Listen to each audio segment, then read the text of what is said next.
Greetings, this is Jed Shlackman. I'm a holistic psychotherapist practicing in Miami, Florida. And in this presentation, I will be speaking about the topic of archetypes. Archetypes are, you could say, the basic foundation or patterns with which we create our experience as spiritual beings. Archetypes are the roles, the relationships, the parts that we play in life. There have been a variety of systems throughout history which describe or define different archetypes. Some of the more well-known ones include the tarot, the arcana, the astrological zodiac signs, the personality types that are analyzed by the Myers-Briggs Type Indicator Assessment Tool, the Enneagram personality types. Also, the I Ching looks at different archetypes.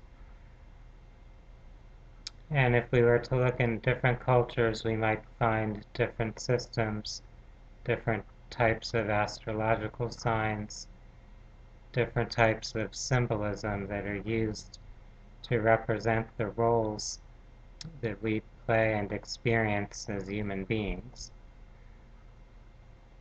In doing healing work and psychotherapy, I find it's important to consider archetypes to help people look at the roles they're playing in their life and to see where things are out of balance in one way or another. One of the major challenges of living as a human being is finding balance in our lives. We can go to one extreme or another, and if we explore the archetypes and their potential positive and negative aspects, we can see how we can take any particular role to an extreme, even if it's a role that people generally see as a positive one. We could use the example of a parent or nurturer role. If someone takes that role to an extreme, they can be overbearing and overindulging upon their child and actually interfere with that child's ability to develop and become independent and responsible as an adult. In the metaphysical realm, we also explore systems of archetypes or archetypal patterns such as the chakras, as well as the tree of life in the Kabbalah system, or the Kabbalah tradition, I may say. In the chakra system, which we find in yoga, in the Hindu-Indian tradition, there are 7 major centers of energy that are related to our physical body and correlated to different major challenges or areas of life.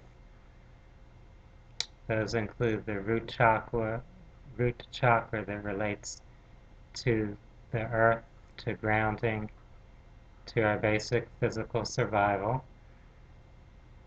Then there's the sacral chakra. This is the center located where reproductive glands are. It's the creative center. Then we come to the solar plexus. This is the energy center that's located in our stomach or navel area. It relates to our personal power, to how we relate to the world around us, how we assert ourselves, and how we digest our life experience. The 4th chakra is the heart. This is the center of our emotions, our feelings, a place where we learn love and compassion. The fifth chakra is the communication center located in the throat area. This is where we voice our thoughts and feelings, where we express our truth, where we speak and listen. The sixth chakra is the center of our vision, how we're seeing and perceiving things.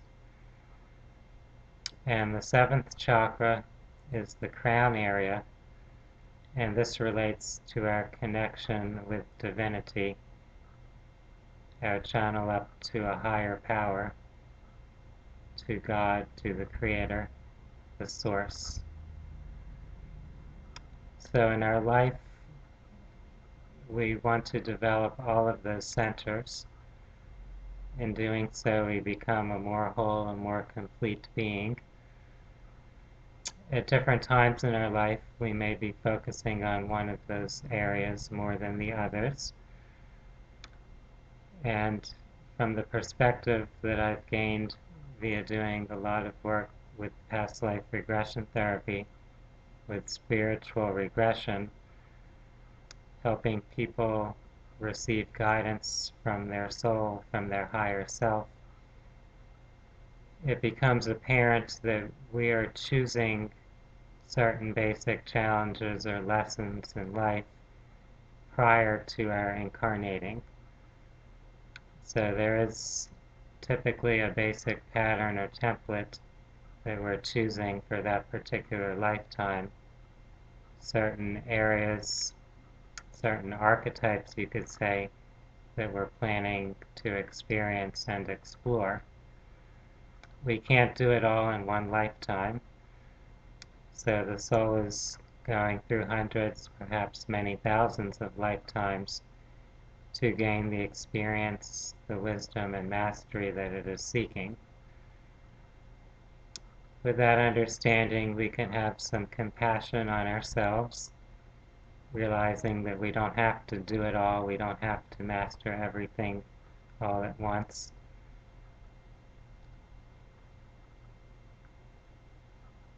Another important foundation or building block of archetypes is the 5 elements.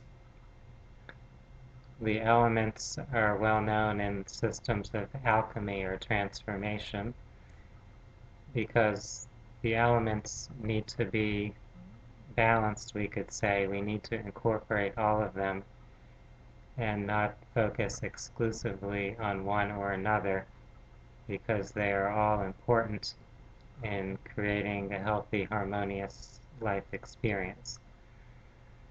In the Western alchemy tradition, the 5 elements are known as fire, air, earth, water, and ether, or the quintessence.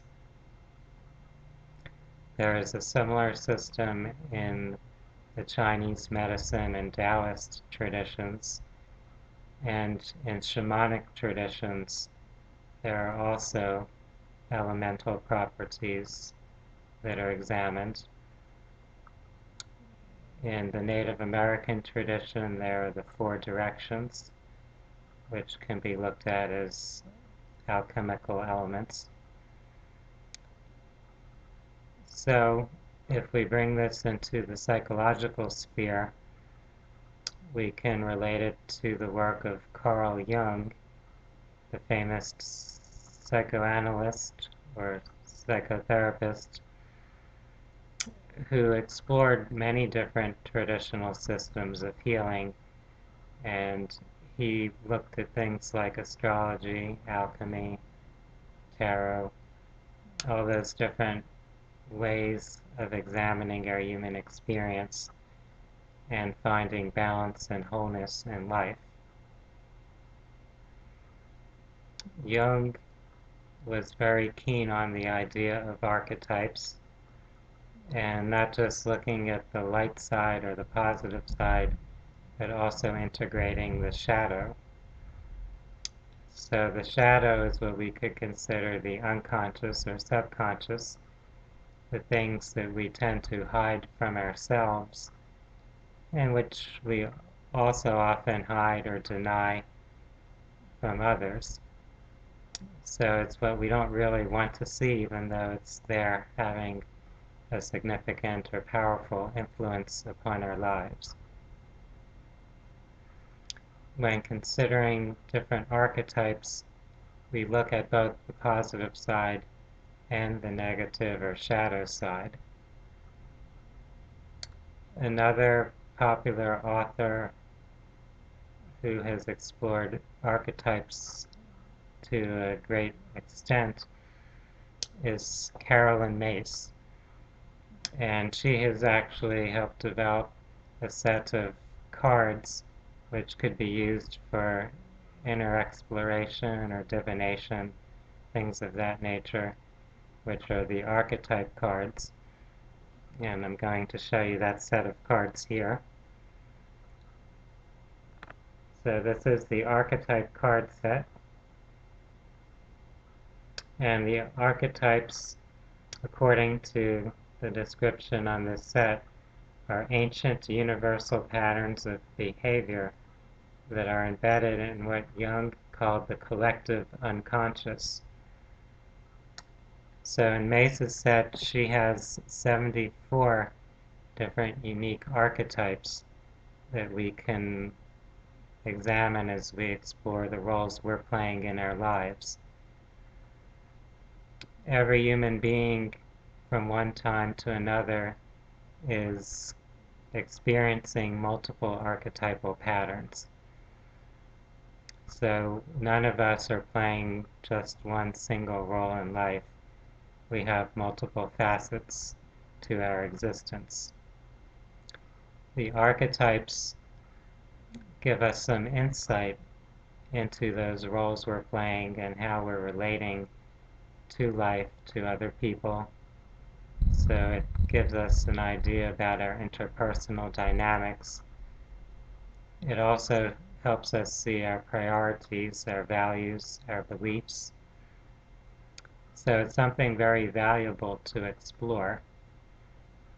If we can explore it from, let's say, a place of non-judgment, a place of compassion for ourselves and others, it gives us greater power to work with those archetypes, to more fully integrate them, rather than rejecting or denying things that we don't want to see. It's helpful to remember that on a certain level, everything is part of one infinite consciousness. So there is a creative source, and different cultures, different religions or traditions may give that different names. We may call it God, Great Spirit, Source, the Divine. Whichever name we're using, we have this understanding that it is a universal consciousness. So really none of us exist separate from that source. We are each a unique expression or extension of that universal intelligence. We are here having experiences which contribute to the self-awareness of that source. So every one of us is here for our own unique path. Each one of us is contributing to the whole, whether we see ourselves on a positive path or a negative path, whether we're male or female, whether we're human or non-human. We're all a part of that creative essence. I find that in working as a therapist, many clients have not really done much work of self-examination, seeing how they understand themselves, looking at their priorities, at the roles they're playing in their lives, seeing their own strengths and weaknesses. Those are all things we can do to help enrich ourselves. And when we go through that type of inner growth process, we are truly empowering ourselves. We're bringing that which has been unconscious more into the realm of the conscious, into our present awareness. When we can do that, we actually have more energy because there is more of ourself available to us. When we suppress things, we're actually cutting ourselves off from parts of our own energy.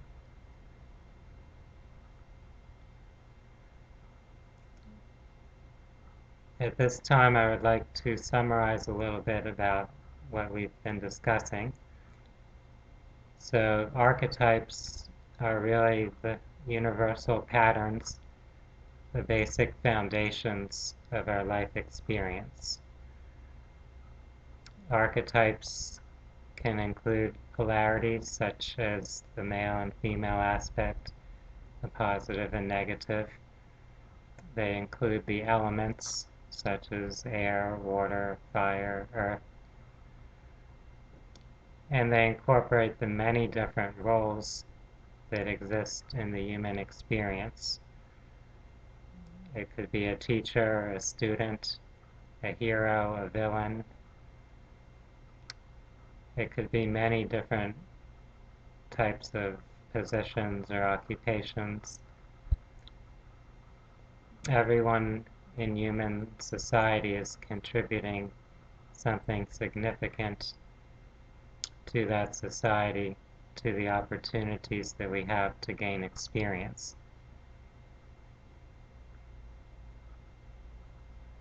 When we explore these archetypes, we gain deeper insight into ourselves and our own process of growth and development, our own personal evolution. As we gain greater experience, we are able to understand things more deeply, and we have the power to find more balance in our lives. So we are less inclined to go to one extreme or another. We are able to integrate multiple archetypes to use the skills that we need in any given situation and not be limited to just a few types of patterns or habits per se that we've been used to employing. Having all that experience, that diverse knowledge and awareness, gives us the opportunity to be masters of our lives rather than constantly reacting and being influenced or manipulated more easily by others. I encourage those of you who are listening to and watching this presentation to explore this idea of archetypes further, to look at different systems of archetypes, such as astrology, such as Carolyn Mace's books, such as the Myers-Briggs Type Indicator. And there are other systems that are out there that you can explore also.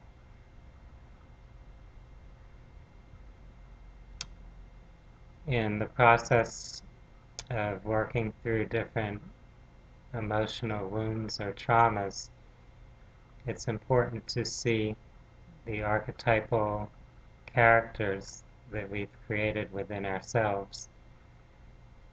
Often we are in what you might call a victim archetype, where we hold on to that wound and use it to form our identity.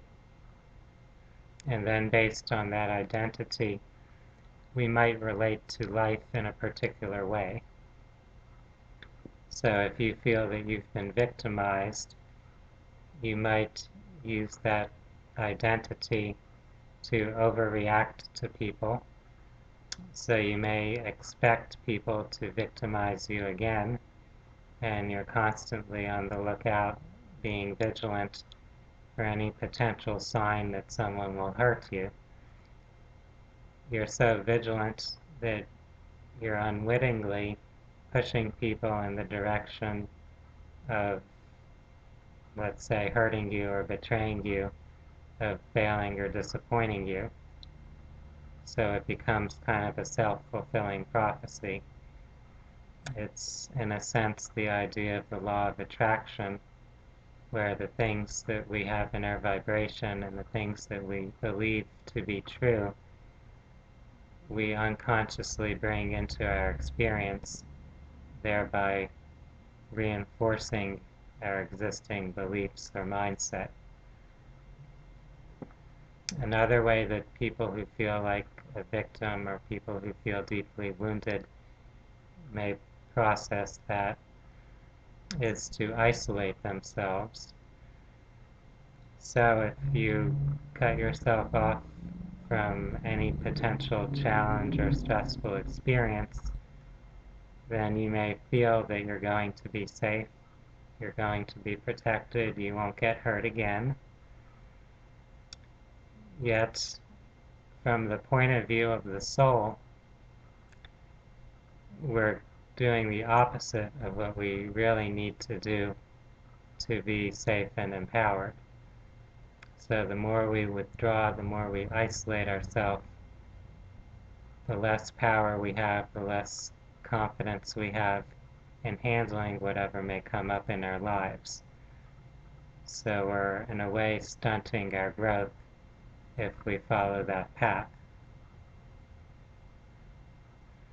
In order to grow, we have to face challenges and work through them and overcome them. If we choose to attempt to escape or run away, we'll just have to eventually confront that same type of challenge or pattern again. In that sense, there's the archetypal pattern of facing your shadow or confronting your wounds.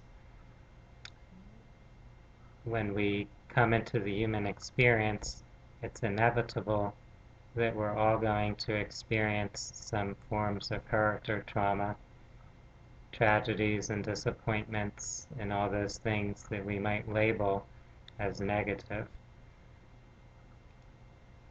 Yet if we hold on to that perspective of being the victim of those experiences, we are keeping ourselves fragmented and out of balance and not allowing ourselves to evolve toward a state of renewed wholeness. There is nothing bad or wrong about any of those experiences. There is the opportunity to learn from them, to integrate them. We can even use those experiences and the wisdom that we gain to assist others. So in that sense, they empower us to be teachers, to be leaders and mentors, to impart our wisdom, our understanding to others who may be going through a similar challenge.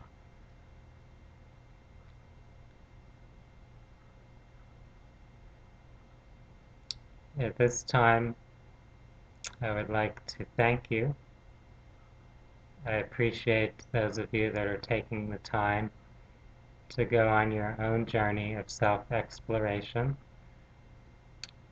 to examine the different roles and relationships that you've experienced in your life, to see the basic patterns of creation which are used to manifest our life experience. This is a very broad topic, something that we could study for many lifetimes and still have much more to learn.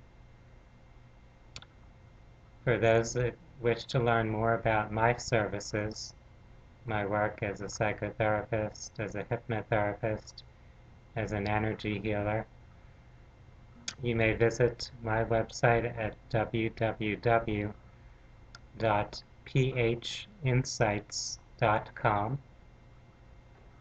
That's www.phinsights.com.